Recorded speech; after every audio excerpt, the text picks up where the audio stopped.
Почитувани, влагите на Заев во врска со ангажманот на Христијан Мицкоски не можат да го покријат најголемиот државен грабеж што во моментов го реализира криминалниот картел на власт.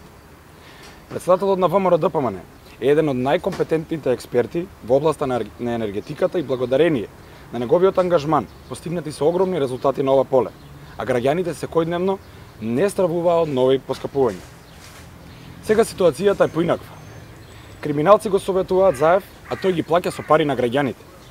Единствен интерес и на криминалците и на Заев е како да приграбат што е можно повеќе пари за себе.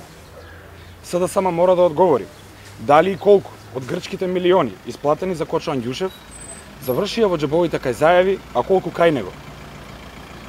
Дали скапа платените српски советници Башановик и Обрадовик го советуваа Заев да не постапи навремено и да дозволи да се прелеваат испустите во хидроакумулациите.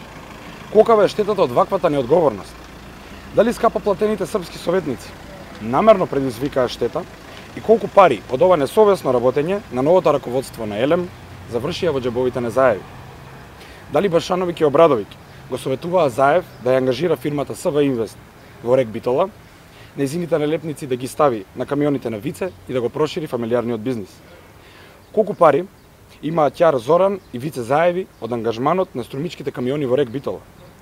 Криминалниот картел во власта, предводен од Зоран Заев, секојдневно ја пустоши Република Македонија, а цехот го плаќаме сите ние. Ниедна манипулација не може да го сокрие криминалот. Зоран Заев и СДСМ ја имаат власта и не смее да бегаат од одговори. Благодарам.